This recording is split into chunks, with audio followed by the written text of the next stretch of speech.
பணம் தான் எல்லா தீமைக்கும் வேறாய் இருக்கிறது பைபிள் சொல்லுதுன்னு சொல்லுவாங்க. ஆனால் பைபிள் என்ன சொல்லுதுன்னா, பண ஆசை தான் எல்லா தீமைக்கும் வேறாய் இருக்கிறது. 1 தீமோத்தேயு 6:10. பண ஆசை எல்லா தீமைக்கும் வேறாய் இருக்கிறது. பண ஆசைக்கும் பணம் வைத்திருக்கிறதுக்கும் பெரிய வித்தியாசம் இருக்கு இல்லையா? பண ஆசைனா அந்த பொருள் ஆசை, எவ்வளோ இருந்தாலும் ஒரு திருப்தி இல்லை, இன்னும் வேணும், அந்த ஆசை, அந்த கிரேவிங், அந்த ஒரு இச்சை, கிரீடு, அதுதான் எல்லா தீமைக்கும் வேறா இருக்கிறது. ஆதியிலே ஆதாமுக்கும் ஏவாளுக்கும் தேவன் எவ்வளோ கொடுத்தாரு. அந்த ஒரு தோட்டத்தை செஞ்சு இந்த எந்த மரத்தின் கனியிலிருந்து வேணா புசிச்சுக்கொண்டாரு, ஒரே ஒரு மரத்தின் கனியை மட்டும் விட்டுன்றாரு. ஆனால் அவனுக்கு திருப்தி இல்லை பாருங்க ஆதாம் ஏவாளுக்கு. அந்த ஒன்றை விட மாட்டோம், அதுவும் எங்களுக்கு வேணும். அதான் பண ஆசை, பொருள் ஆசை. தேவன் கொடுத்ததை வச்சு திருப்தியா இருக்க முடியல. இதெல்லாம் வச்சுக்கொன்றாரு, இதை விட்டுருன்னா அதுவும் வேணும் எனக்கு.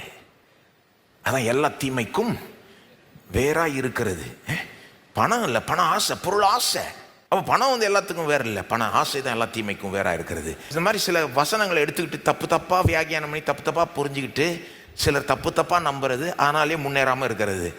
இன்னொரு காரியம் தப்பா நம்புறது என்னன்னா, சில கிறிஸ்தவங்க என்ன நம்புறாங்க, ஐஸ்வர்யவானா இருந்தால் பரலோகமே போக முடியாது, ஐஸ்வர்யவானா இருந்தால் பரலோகமே போக முடியாது. அப்போ அவங்க கணக்கின்படி ஆபிராம், ஈசாக், யாக்கோபெல்லாம் பரலோகத்தில் இல்லை போல இருக்கு.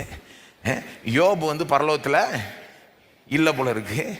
யோபு இழந்துட்டார்லன்னுவாங்க. அப்போ யோபு ரெட்டிப்பா பெற்றார்லன்னு நான் சொல்லணும், நினைவுபடுத்தணும் அவங்களுக்கு. எப்பா யோபு இழந்ததை விட 2 எத்தனையா பெற்றாரு. அப்போ அவர் கூட பரலோகத்தில் இல்லையா? ஆனால் அவங்க என்ன நம்புறாங்கன்னா, ஐஸ்வர்யவான்கள் பரலோகம் போக முடியாது. ஏன்னா இயேசுவே சொன்னார்னு சொல்லுவாங்க. இயேசு சொன்ன அந்த வார்த்தையை கோட் பண்ணுவாங்க. மார்க் 10:25. ஐஸ்வர்யவான் தேவனுடைய ராஜ்யத்தில் பிரவேசிப்பதை பார்க்கிலும் ஒட்டகமானது ஊசியின் காதிலே நுழைவது எளிதா இருக்கும் இயேசு சொன்னார்ல, சொன்னாரு. அதனுடைய அர்த்தம் ஐஸ்வர்யவான் பரலோகம் போக முடியாது தானே, ராஜ்யத்திற்குள்ள பிரவேசிக்க முடியாது தானே. கரெக்டு. அந்த ஒரு வசனம் மட்டும் எடுத்தா கரெக்டு தான், சான்ஸே இல்லைன்றாரு. அந்த ஒரு வசனம் மட்டும் எடுத்தீங்கன்னா, மார்க் 10:25 மட்டும் தான் எடுத்தீங்கன்னா அதுதான் சொல்றாரு, போக முடியாதுன்றாரு, பிரவேசிக்க முடியாதுன்றாரு. ஆனால் அதுக்கு தான் அப்படி தனியாக ஒரு வசனத்தை அப்படி பிரித்து எடுக்கக்கூடாது, தப்பு, அப்படி வாசிக்கக்கூடாது யாருமே. ஏன்னா அதை மட்டும் அவர் சொல்ல, ஒரு காரியத்தை சொல்லிட்டே வராரு, ஒரு ஃப்ளோவில் அதை சொல்றாரு. அந்த ஃபுல் ஃப்ளோவை எடுத்து ஃபுல்லாக வாசிச்சாதான் ஃபுல்லாக விளங்கும் பாருங்க. சும்மா ஒரு வசனத்தை எடுத்துக்கிட்டு அதை மட்டும் வச்சுக்கிட்டு இப்படி சொன்னாருன்னு சொல்ற தப்பு. நீங்க சொல்ற வார்த்தைகள் அப்படி யாராவது செஞ்சாங்கன்னா இப்போ நீங்க ஒத்துப்பீங்களா?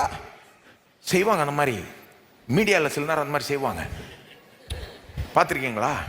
ஒரு 5 நிமிஷம் பேசின வருத அதுலேருந்து ஒரு பதத்தை மட்டும் எடுத்து இன்னொரு பதத்தோட கனெக்ட் பண்ணி இதையும் அதையும் கனெக்ட் பண்ணி வேடிக்கை பண்ணுறது, ஒரு ஜோக் அடிக்கிறது, இந்த மீம் கிரியேட் பண்ணுறது, ஃபுல்லாக எடுத்தால் தான் அதனுடைய அர்த்தத்தை